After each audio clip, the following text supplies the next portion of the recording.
All What's right. going on? We're on. I'm live. I'm just finishing my mouthful. Sorry. Dr. Avi, how we doing, man? Doing good, man. How are you? Good. Just What'd you another put long day. down? You know how it goes. How's the day, man? What's up?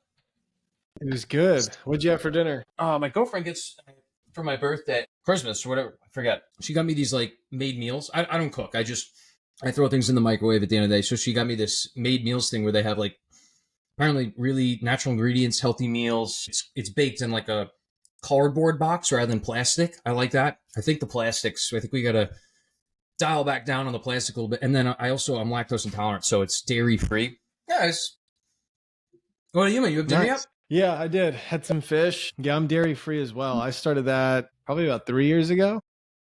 Me too. 4 years, yeah. I took like a food sensitivity test and it came back where dairy was like off the charts. I was getting like a super high IgG response to it, I guess. I didn't even know. I never had like digestive issues, but then when I cut it out, I noticed like a lot of inflammation was going down. I was also just like being healthier with just food and in general. And then, dude, and then I like had dairy like one time and then like I got all the symptoms that people get and I was like, dang. So I guess I was living in like a constant state of inflammation. But yeah. Isn't that crazy? I'm sure I was getting the same thing. Isn't that ridiculous, man? Yeah, it's serious. It's nuts. It's nuts. Considering the fact that I used to eat like a bowl of cereal and milk for dessert like every day.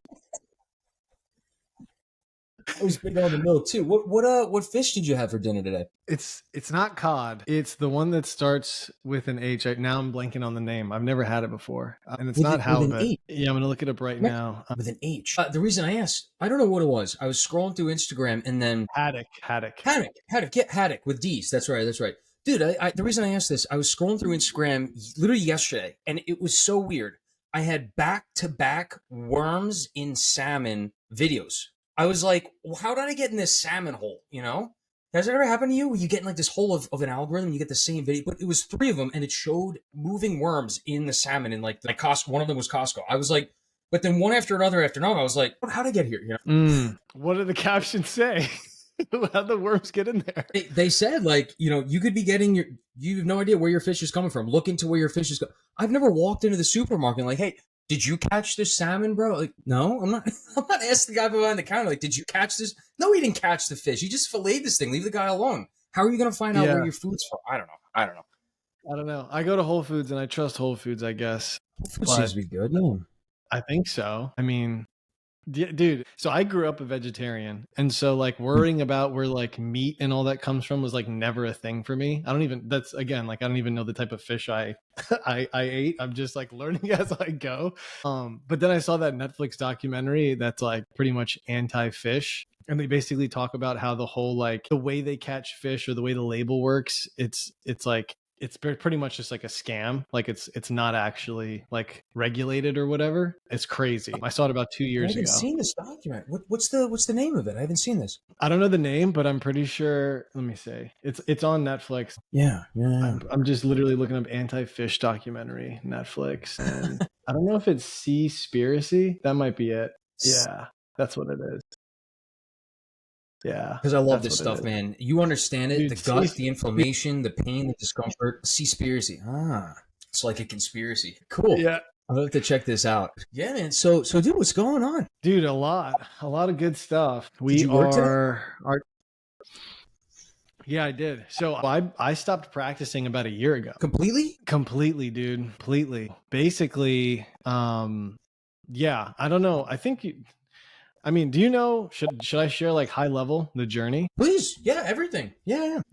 So yeah, went to NYU for dental, came out, you know, classic associate, just like looking for mentorship, wanting to grow, wanting to learn. Had a bunch of associateships my first 2 years out. You know, at the time wasn't the most enjoyable thing, just kind of going through different offices, but I learned a lot. I got perspective. I look back and I'm like, you know, I learned 8 different ways to practice dentistry. And I saw that, you know, some offices had systems, other offices didn't. I think early on, I kind of assumed that if you were a practice owner, that's like the pinnacle, right? Like you got it all figured out. You're a business owner. That's what I thought. But then kind of being in all these practices, I just saw the variation of each one. And over time, I was like, okay, I realized like they're human, they're learning, they're growing, they've got their strengths, they've got their weaknesses. So anyways, kind of moving through that, I was always kind of like just wanting to make a difference. Like I wanted to do something, I guess like something cool. And dentistry to me was that thing. And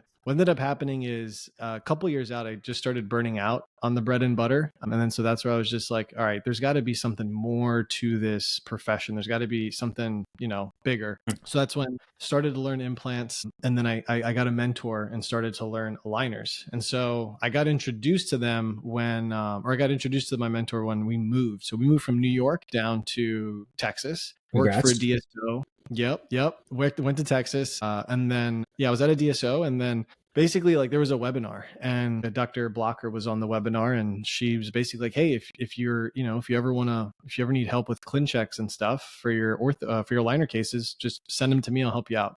So I leaned on her, like blew her email up. I felt so bad because I was asking so many questions, but she was willing to mentor me and help me out. And kind of through trial and error, I started 50 cases my first 6 months. Didn't really think anything of it. Like I was just talking to my patients about it, like just like kind of just a blue collar practice. Hey guys, some of these teeth they're not in the right spot. If we can get them in a healthier position, these are all the benefits that'll come from it. And then the aligner reps for Invisalign just started like flooding the office. And they're just like, hey, like, what are you doing? And I'm like, what do you mean? They're like, you've got the most case starts in the group, but you've got the least amount of like oral health scans. They call them wellness scans. It's pretty much just scanning the mouth and hygiene, kind of show the patient what's going on. So they're like, how are you doing this? I was like, I'm just showing my patients their teeth with a mirror and having them bite on articulating paper. And I'm showing them like where they're putting forces on their teeth, primarily on the front teeth, and just letting them know like, hey, this is causing wear. And there's actually a way that we can kind of solve for this. That then turned into me starting to kind of mentor some of the other doctors in the group. I'm primarily at that office. One of the doctors like 20 years older than me, but he kept seeing me like in the office behind the computer and not on the clinic floor as much. And so he's like, hey, I don't understand. He's like, you have some of the highest production numbers, but you're barely on the clinic floor. Like, what is going on? And I was like, oh, I'm doing aligners. It's like 5K a pop. Got a couple this week, so it's been like additive. Yeah. He's like, all right, can you like teach me? Can you show me? So started kind of coaching him through it. That's when I kind of felt the next level of passion in like just education, mentorship. He started to get results. I went to the leadership team at the DSO, and I was like, hey guys, like I would love to mentor more doctors. Could I maybe work one less clinical day, and then I can kind of expand on this with docs who are just looking to start? They saw the value in it, but they were just like, no, we want you to keep producing, stay in the chair. So that was a bummer. But then my wife, she was like, you seem pretty passionate about this. Like, why don't you just start consulting on the side? Like just work with some doctors that and kind of do that. So I was like, okay, I can give that a shot. I didn't even know what consulting was at the time, but it's pretty much just like a fancy way of saying you get paid to help people solve a problem by giving advice and whatnot. Those doctors, I started teaching them how to do it. They started getting results. That's when I started posting on social media and started getting interest from people. And then it got to a point where the interest level and like what I was offering in like this one-to-one consulting role wasn't making sense. So that's when I created a course. Dr. Ranesh Ganatra kind of helped mentor me and walk me through that. And then, I started making content, doing like free webinars, doing some education like that. And then essentially, showcasing the course at the end. Now we've got over 200 doctors that have gone through the program. They've all gone on to do, a couple cases a month, just like getting going with their journeys. We're completely brand agnostic. And then now we are starting to continue to support the solo doctors, but also now starting to create a solution for DSOs so that younger associates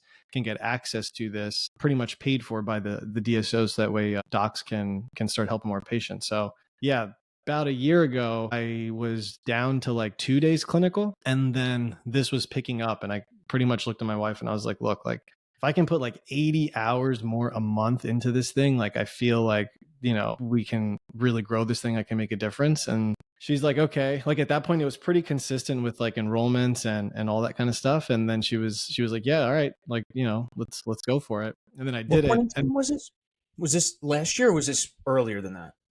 End of 2023. 2020, end of 2020. Okay, so about a year and a half ago. And how many days a week were you at? Just so I can, and listeners 2 can get days. a picture, because you were saying, so you're at 2 days a week and you wanted another 80 hours, but you said a month. You meant a month, right? Not a week? Yep. Got it. 80. So that's where you get the 2 days. Okay, cool. Yep. So then she was like, yeah, she's like, I mean, it's looking pretty consistent, like go for it. And then like in most entrepreneurs' journey, whenever they pull the plug and go all in, things usually crash and burn. so that's what happened.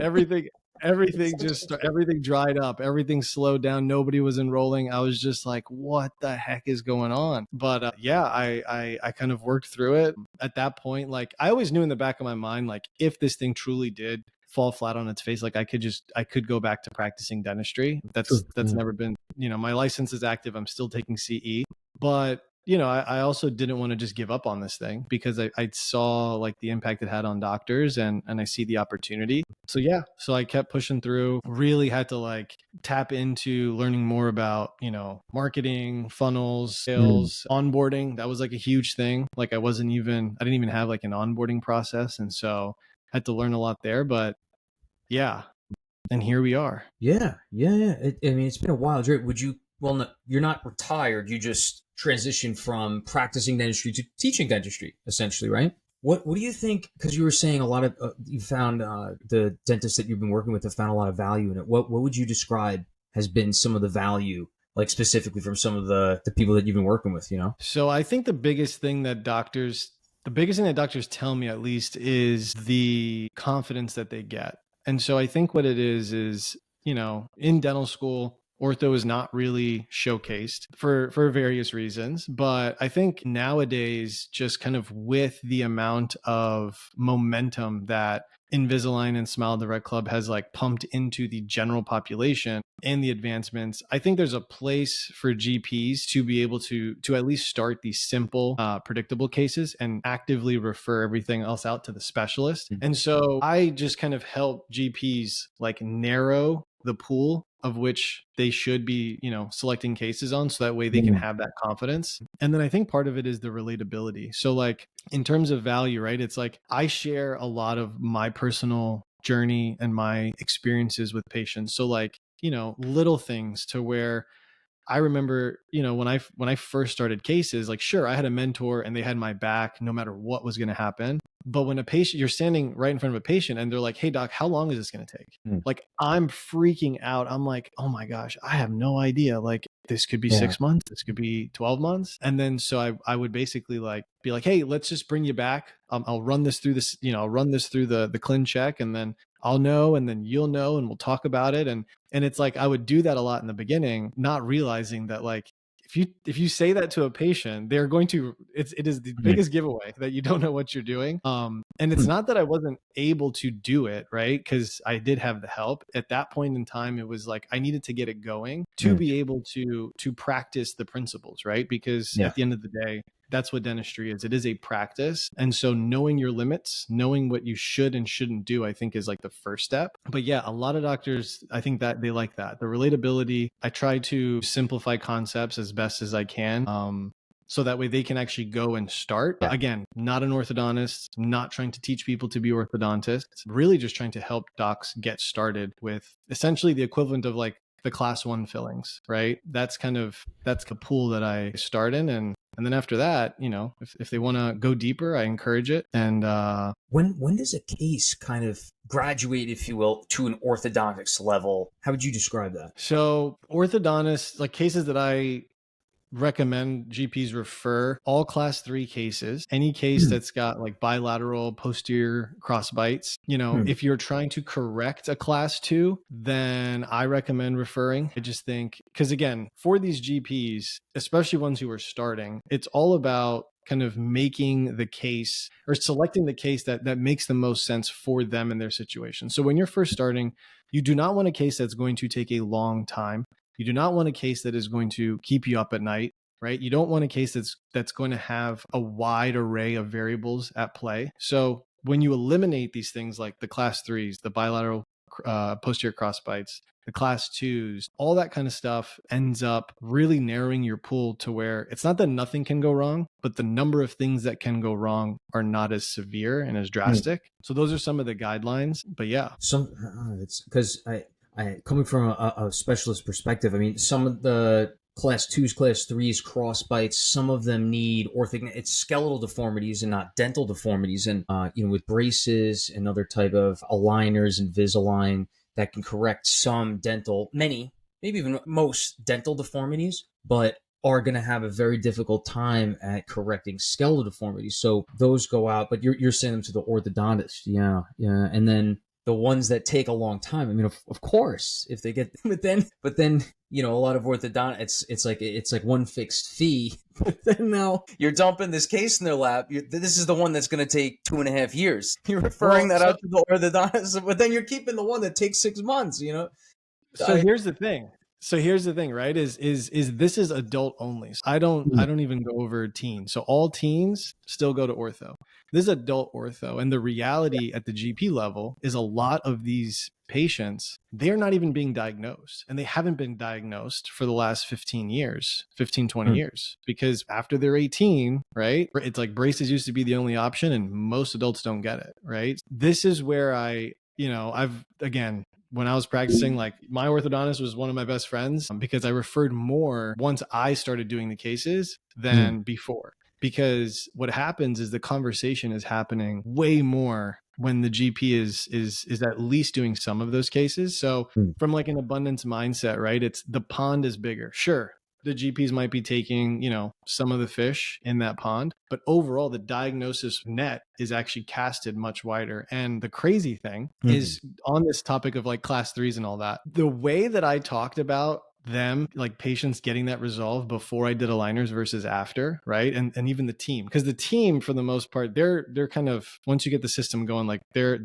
showing the scan, they're doing it. So it's like patients now all of a sudden they've got this visual, they've got the hygienist talking about it, the assistant, the doctor. I actually had patients, like 2 patients that I remember, they actually went through with the class 3 orthognathic surgery to get it corrected. And nobody ever did that before we actually were having the conversations. And I think it's just because the way I delivered the message, like as a GP, like I kind of be like, hey, got this class 3, you should really go see the specialist and get that fixed. And they're like, oh yeah, like, what's that going to entail? I'm like, it's probably going to be surgery. I'm like, oh man, okay, yeah, I'll think about it. And that was it. Like, that's it. No more additional info, no more, visuals and, I mean, I'll take the blame. Like I personally, I don't think understood enough.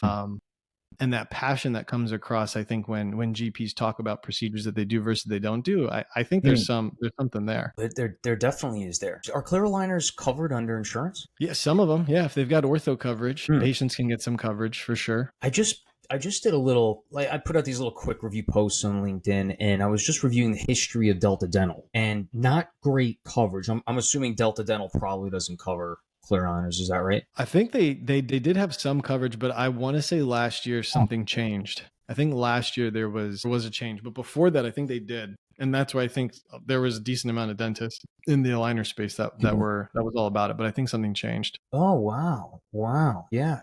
Side note, definitely side note, I'll try and keep it short. I found out 6 months ago that the hospital I work at, the main hospital, we cover 3, but the main one, we get insurance for them. And the dental insurance is Delta Dental Insurance. And lo and behold, the hospital that gives their employees Delta Dental doesn't take Delta Dental.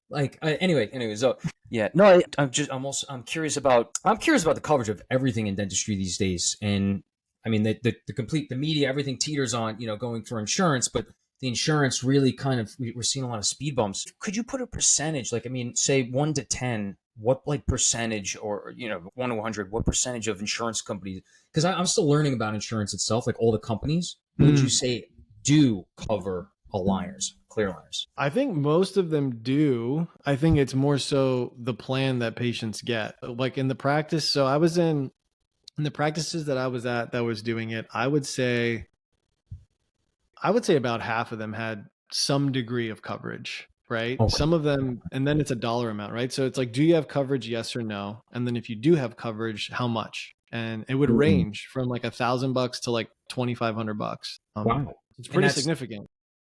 That's separate from like the deductible. Correct. It's actually, yeah, they will actually pay out on that. It was crazy. Yes. Oh wow, wow, wow. Now, Okay. some of them also, then you dial it out, and some of them it's like, yes, they cover, and then it's like, do they cover above or below 18? But Mm.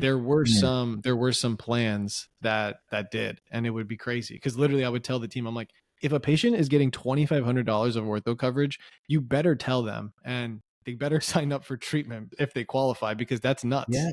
And then here's my next question. Now, say you get them to 6 months out, and now it's become a complex case. It needs to go to an orthodontist. Does that take away from their orthodontics payments? You know, the treatment care. That Good cover. question. I haven't been in that situation, but if I had to say, I would say if the coverage is used, I would imagine that it doesn't get transferred unless like the GP is then giving the money to the orthodontist. I could be wrong, but that's what I would say. Okay, so that could be a difficult situation. I'm sure it's different for all the. You said about 50% of insurances that you've seen that you've worked with do cover. How many in the patient? If it's about 50% insurances, what pool do the patients fit in on either side? Is it mostly no coverage and they're paying for it out of pocket, or they're getting it covered under the insurance plans? I would see that there was coverage. Now, I think that some of it too, right? Like, because one of the practices was like blue collar. So like they were getting a lot of like state employees. So maybe it was the fact that that state employee insurance is what had the coverage, which is then what skewed that individual practice's patient population. So yeah, it comes down to, you know, which insurances you're taking and then like where a lot of those patients are coming from. So it could be different for other people. Oh, that's interesting. You said you don't like to do, or one of the case, as far as case selection goes, the longer ones. What's kind of like that deadline? Is if you're looking at a case, it's going to take 6 months, 12 months, 18 months. What's kind of like I'm not going to take on this monster of a case. You know what I mean? What's kind of like that timeline? What's the timeline? Yeah, honestly, anything that is going to be over like 8-ish months, I would say. I usually bake in like at least a round of refinement, just because, I mean, you know, there's other people out there that'll tout like, oh, like I never have to do refinements. Like, cool. Like, I think that's great. I just think when you're dealing with a human being and you're asking them to wear a piece of plastic 22 hours a day, they're probably not going to wear 22 hours a day, right? So by nature, you could have a perfectly planned case, but the execution is primarily on the patient. Yeah, so that's kind of how I look at that. But yeah, from the start, if it is over like 8 months, I will definitely be sending that. But usually just going through the case selection, by default, that is kind of shrinking the tray number in the sense of like, right, like kind of engaging in that conversation and keeping it. But that came with practice. Like I had to actually do some cases and see the patterns to be able to gauge that. But it saves that. I've had the awkward conversation where it's like, hey, this is a little bit more complex, you know, than anticipated. I'm going to send you over to, you know, to our good friends over at so-and-so orthodontics, and they'll be able to take care of you. But like, there's no shame in it. You know, like at the end of the day, like I look at it like if I was a patient and the practitioner that diagnosed me then realized that this was out of scope, I would actually appreciate it if they told me, hey, this is more challenging than I'm equipped to handle. I would much rather just get you to the specialist. I would feel so much better and I would respect that practitioner. But I think in the beginning, you know, young dentists, like you don't want to look bad. There's a lot of stuff there that you don't want to, you know, you just, sometimes people just don't want to, you know, show that side of them. But I found that like when I was honest with patients in that regard, they appreciated it. So, and it felt good. I could sleep at night. Yeah, that's one of the things I'm noticing now as you get more up with the advanced surgery. That the sleeping at night's kind of important. You know what I mean? Quality of life is so undervalued.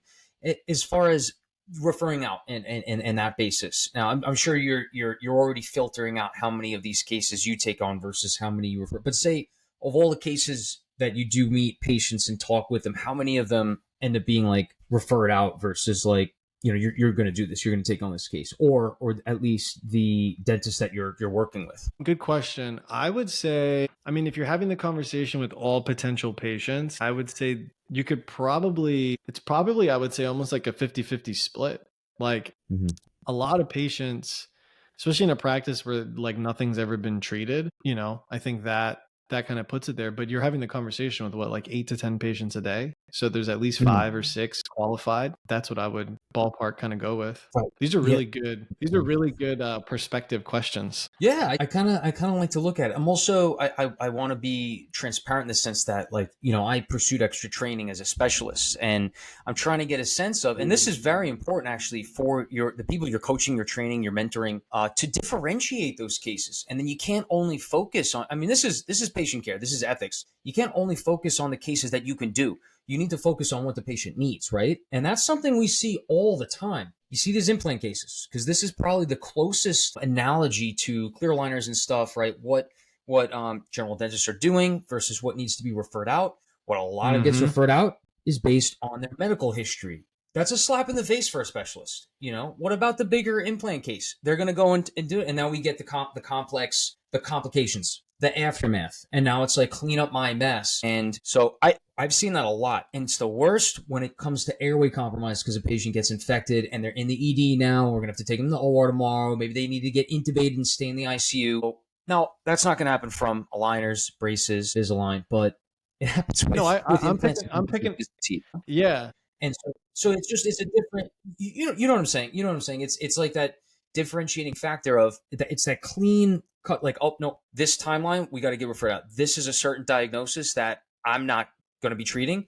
I'm going to refer out. But then also making sure that it's like, it's fair, you know, you're not just honing in on what, you know, eat to kill. For sure. And dude, that's the thing, is like, I am seeing this, like, just the state of the field right now and what it's been, where there's almost no conversations happening, right? So, like, almost none. And so it's not like, yeah, the narrative that I'm sharing is not only talk about the patients with the relapse. Like, it's not because to get the engine going, you have to talk about it with anybody who has misalignment or malocclusion, period. That's the first step. Now, there's a wider net. Then you can siphon down, and then you can see what you are comfortable taking on. And then, especially when you're starting off, right, those cases are lower and lower. That's why a lot of doctors, when they start, they'll do 2 to 3 cases a month. They're not doing 15 right off the bat, granted, based on, you know, their patient population and whatnot. But most, like, now that we've got docs that are in there, it's like a bell curve. And most of them are starting off doing the 2 to 3 a month. And that's what they're comfortable with. And anything more than that, you know, it's just, I think naturally that referral happens. But I do think that if doctors are just treating the patients who are asking for it, and they're not proactively discussing it, that is where the sticky situations happen. Doctors hit me up on Instagram all the time, and they're just like, hey, can you take a look at this case? And so, like, I used to do that, but then I realized, I'm like, you're sending me this case and it is wild. Like, I don't even know how to correct it. Like, I don't even know how to correct it, because I wouldn't have touched this case. You know what I mean? Honestly, it's annoying. It's not professional. Like, what are you going to do? You see an X-ray and a photograph. What are you going to do? You know? Yeah. So, but at that point, right, it's just like, how did you get in the situation? Like, were you actually in control of the conversation as a practitioner, or did you just say yes because the patient walked in and is like, straight in my teeth? And I think that's and that again is all because of Invisalign and Smile Direct Club. They market it to patients, so patients want this treatment, and they are seeking the dentist and bringing it up. And that's where it's like, you know, it becomes very dangerous. It's just an interesting landscape. Yeah. It's a very interesting landscape. Here's another thing. Because you've really mastered that conversation, if you will, marketing to your dentist, essentially the dentist, but then also the communication part to bridge the gap between orthodontics, the treatment itself, and the patient. How many orthodontists are you teaching to have that conversation, how to have it, and to talk to their GPs that refer to them, to teach them the cases that they should be referring out? That's a great question. So I don't think there's any orthodontists in the actual program. We do have Dr. Neil Singh on our support team. He's an orthodontist down in Florida, used to be a GP and then specialized. And he messaged me. He was like, hey man, I see what you're doing. I'd like to support and help out. And so he's learned, I think, how to have that. But, you know, there aren't that many other orthodontists that I'm actively teaching how to have that conversation. I talked to Dr. Luke Shapiro. He gets it. He sees it. But I think the orthodontists that are following me, I'm hoping they are picking up some of the stuff, you know, that I'm putting out there, in the sense of how to educate and have the conversations with their GPs. Because I tell orthos, I'm like, you should support your GP, right? Because if you have a local ortho and a local GP working together like that, that level of trust is going to grow. Because like you said, the fear of the specialist is that the GP will then, right, take the easy and only give the hard, or kind of have this like siloed approach. But the crazy thing about human connection is, like, Brendan, like if you were near me and I was doing surgery, right, I would think of you when I'm doing stuff. So even if it was like borderline, like, oh, maybe I could take this, or I should refer, as a human, and if like we have a relationship, I'm probably just going to send it to you, because I'm like, yeah, Brendan can take this.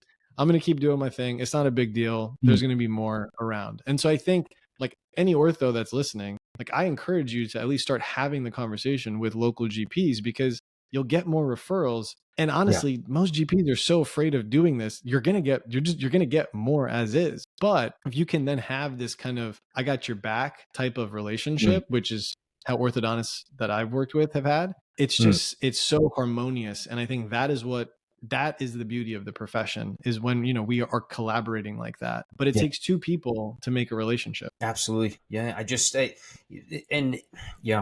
No, it really does. It's just, you know, ever since insurance hasn't increased reimbursements over time, in fact, they've decreased reimbursements. I mean, I put up a post 2-3 weeks ago. The AMIS sent out an email showing that Medicare B patients have actually decreased their reimbursements by 33% since 2001. So in 24 years, it's gone down 33% when you adjust it for inflation. That means, like, my mentor, an oral surgeon, that means my career, I'm only going to be making the maximum 2/3 of what he made, doing the same work, working just as hard, doing the same work, only 2/3. And now, the most important thing is, it's not about the money, it's about the quality of life, because the quality of life allows you to focus on bigger issues more, and focus in on the little things, the minutia, the details, which is what healthcare is about, down to the patient-specific level, right? And so what I'm getting to is this: is as the history shows, you know, less things have become reimbursed.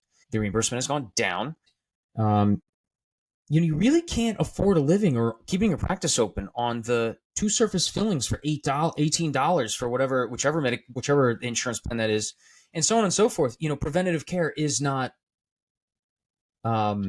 it's not incentivized anymore, and you know, you just can't keep afloat with your stuff. So now, this is what I'm getting to: is you see a lot of general dentists, especially, and even some specialists, they're starting to teeter into these other areas. I mean, I know at UConn, it's the prosthodontist that place all the zygomatic implants. But then if it goes into the orbit, it's the oral surgeon that has to do the surgery for the eye, you know, the trauma that goes into the eye. Or, you know, plenty of periodontists, they're taking out wisdom teeth now. And they can take out wisdom teeth in some respect. In some respect, they can't.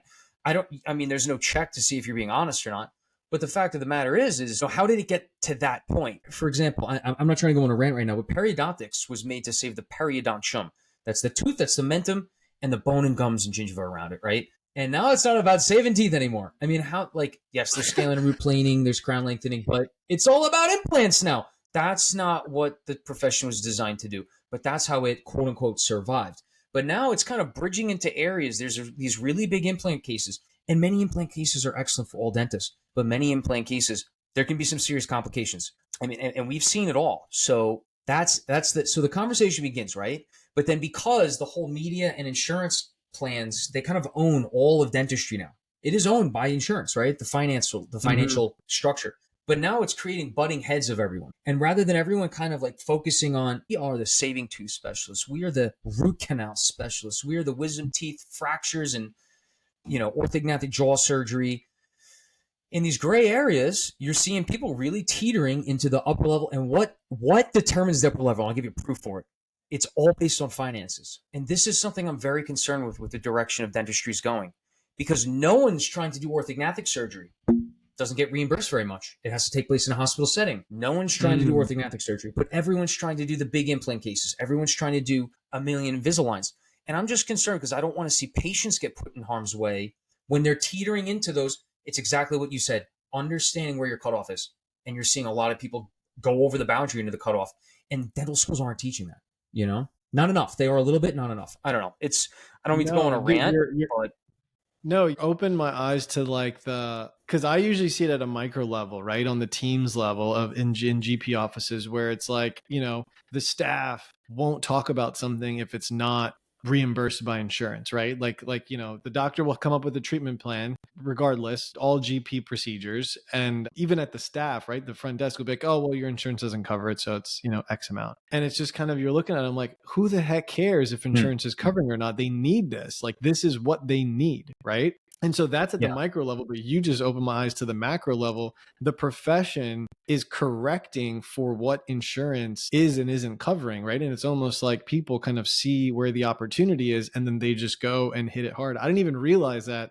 I didn't even realize the orthognathic surgery isn't even covered, but the fact that less people are doing it, it's kind of like this macro scale of cool. We are not going to do the thing that's not covered because of that, when in fact it actually comes down to communication, right? Because if you have a certain type of conversation with the patient, if it's in their best interest, right, it's like our job to show and deliver the value and then execute on it such that the patient's well-being is improved. And now that I'm saying it, it almost seems like it's like lazy for us at all specialties, right? You're just not having the conversation. Right? You're avoiding it by doing this thing insurance covers. It's a cop-out. Right. And we should all be talking exactly what you said in terms of what's best for the patients. Also, side note, many orthognathics are covered under insurance if it's based on a dental-facial deformity. They got all this skeletal deformities and they're getting ostracized. There's like a lot of things you need to kind of discuss with the insurance company where it gets kind of weird. But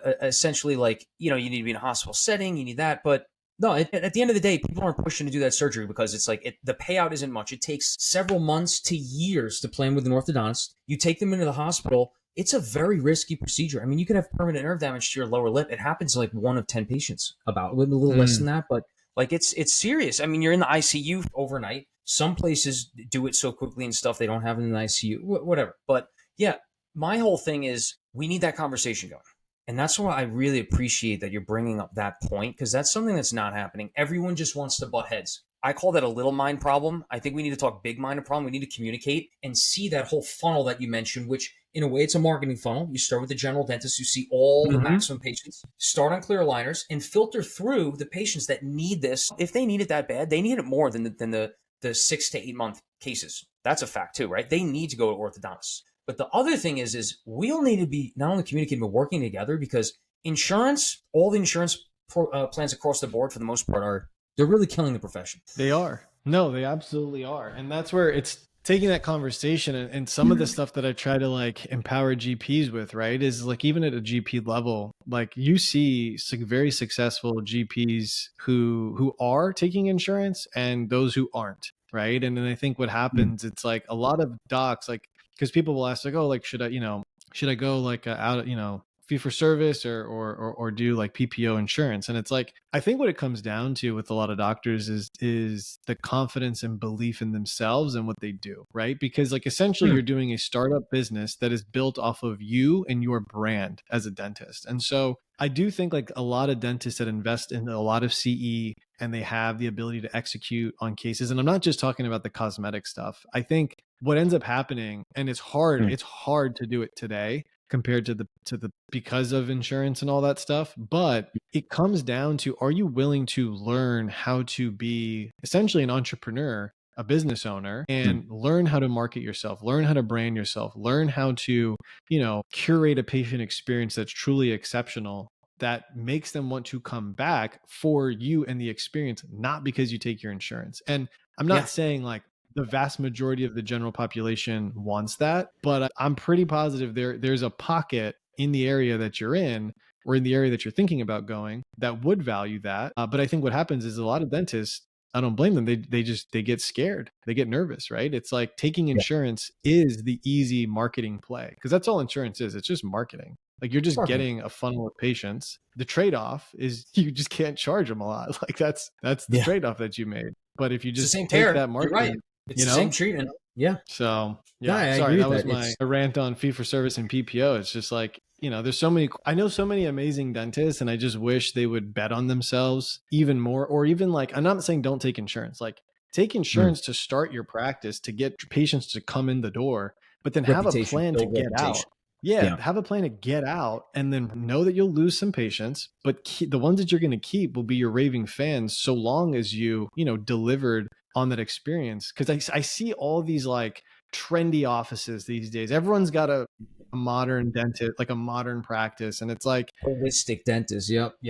I went to one the other day and I was like, dude, they market themselves like this top notch, like, you know, millennial dental practice. And it's got everything that you would think, right? The amazing website, the IG presence, everything. I go in and they're like, you know, I get like this backup, I get this like newbie assistant, like it's just like her first day, which is fine. Like I give grace to team members that are training. I didn't even care. So I was like, cool. Can I just like throw some Netflix on? Like I want to watch some Drive to Survive. And they're like, oh, the Netflix isn't working. And I'm like, what?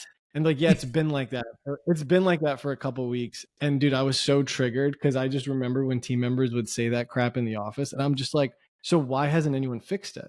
Like, this is the patient experience. Like, why? And it sounds so petty, but to me, it just bothers me because it's like you're marketing this practice like it's this super modern thing, but your freaking Netflix isn't working. Like, that is what makes dentistry look so bad. It's like, stop giving these like shell of an experience. Like, commit to it.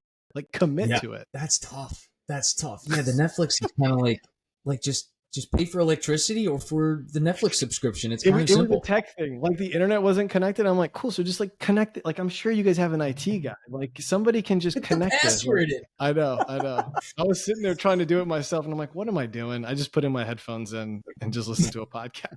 It's crazy how it gets to that point. Yeah, it's these DSOs, man, they're backed by private equity. That's another theory I have. I think you were talking about the ponds.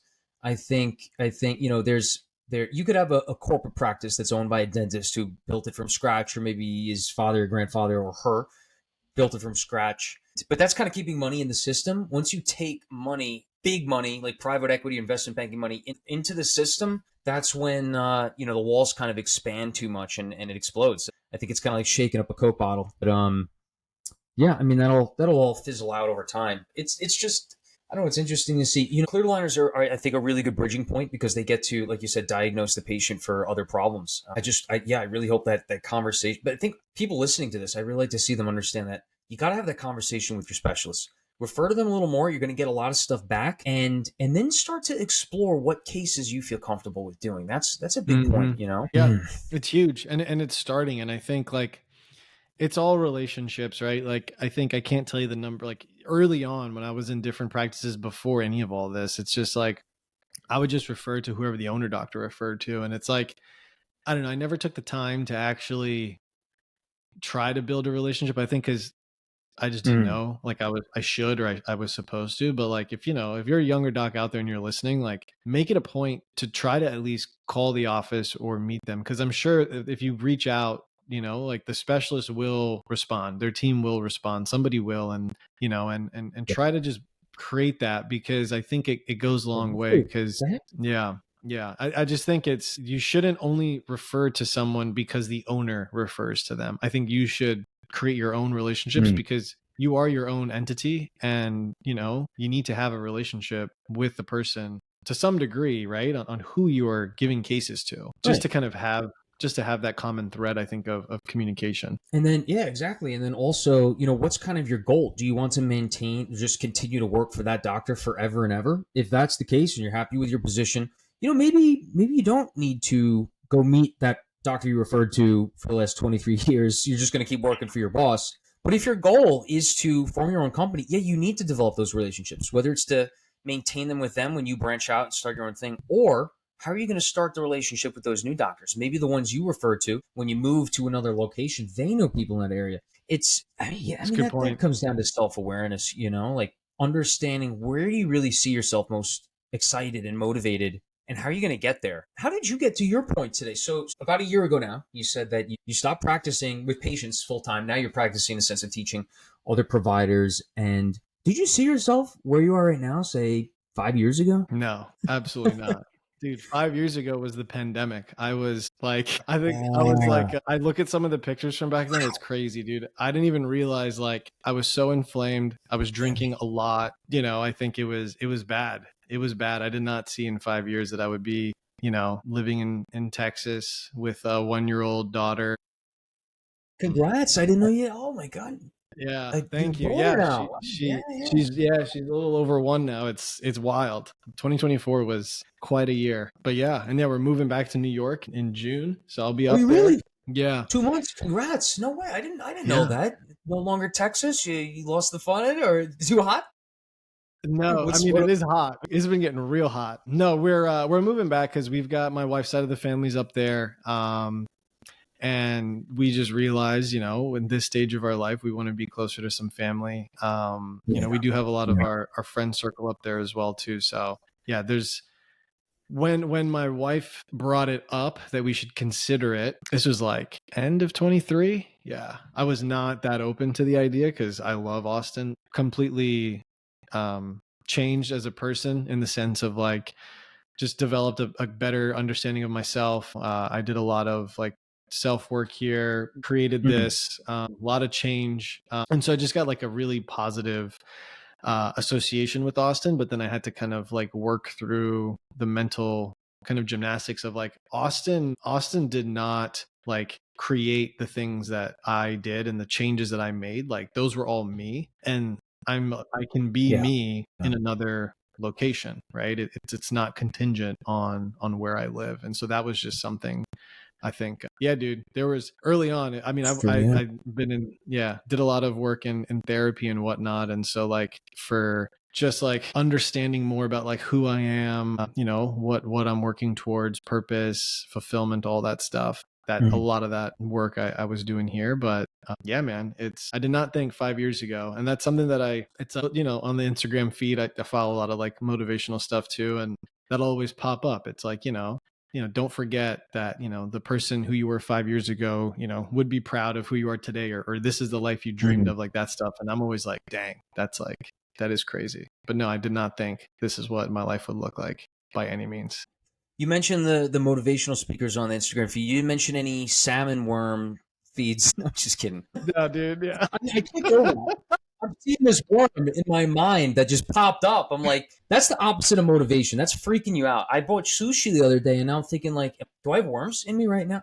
Probably do. But no, back to dude. You're in Austin. I was in Austin actually a year ago this month for a bachelor weekend. I loved Austin. It's so much fun. It's a great place. The food, it's popping. I mean, they said before the pandemic, all those buildings in the city area, they said that there was nothing there, and now you got you got skyscrapers in Austin now, and I was just blown away. Yeah. When we moved in 2020, some of the tall buildings were there, but ever in the last 5 years, I mean, yeah, there's like enormous buildings. Meta has like a massive building. It's crazy. The place is transformed. They're building like a one hotel downtown. It's crazy. No, but it's good. I mean, we do like 2-day in-person courses. I started doing those last year. And so the next 2 are going to be here in Austin. So in September, I'll be flying back for it. So I'm excited. I get to come back to Austin. Awesome. So you got like a nice spot, like I guess a studio clinic area where you can do the courses. Yeah. So, well, we were doing it at like a really nice Airbnb, like just hosting the event there. And then my videographer, he's actually got a spot where his business partner in their office building, they actually have like a full-on training center. So we're doing it there, and then it's got like a smart board. So like we'll pull up the ClinChecks and the cases, and I'll be able to actually like walk through specific cases and kind of show docs like what to look at, what to look for. So I'm pumped for that. And then he's also got a podcast studio attached to it. And so my plan was like, while we're there, just rip a couple, one-on-ones with the docs, and just like, we can talk aligners, but also like get into like, life, dentistry, mindset, stuff like that. I feel like it can make some really fun conversations and content. Yeah. You mentioned that your wife's side of the family is up here in New York. Where's your family from? Florida. My family's in Jacksonville, Florida. Jacksonville, Florida. Okay. Yeah, that's right. Florida. Awesome. Okay. So I mean, there's so many flights in between Florida and New York, so that'll work out just fine. Yeah.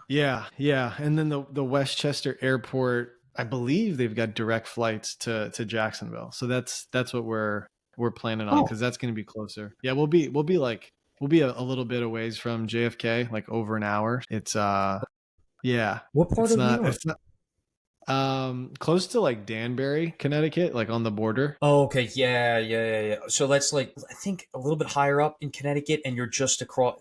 Where's Poughkeepsie, Schenectady? Where is that? I actually don't know where those are. We're about like an hour 15 north of the city. Ah, okay. And then that'll be like 30 minutes to 45 minutes to Westchester Airport. Probably like 30 minutes, no? Something like that? Yeah. So you're just north of there. Because then if you keep going up another, 2 hours, then you hit Albany. But you're in between Manhattan and Albany. Okay. I'm just trying to get a sense of, oh, cool. Yeah, most I'm people in can't Manhattan. dial that out.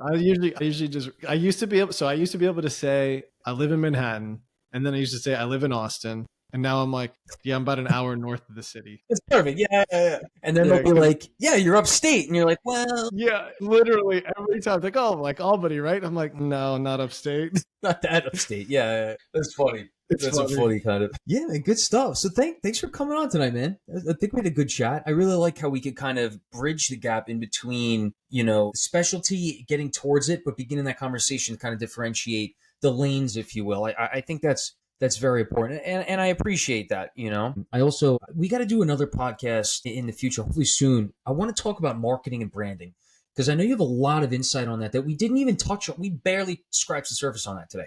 I know.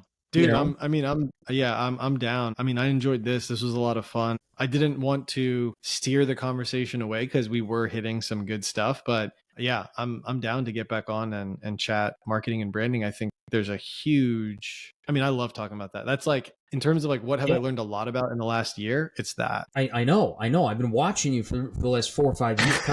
Like 4 or 5 years now through residency. I mean, we chatted before. Let's do another podcast soon because I got to get ready for tomorrow now, and I want to try and get this up if I'm lucky. But let's do another one soon if you can, next few weeks maybe. And I want to go all in on marketing, branding, social media platforms, different strategies you found. Like let's chat about it.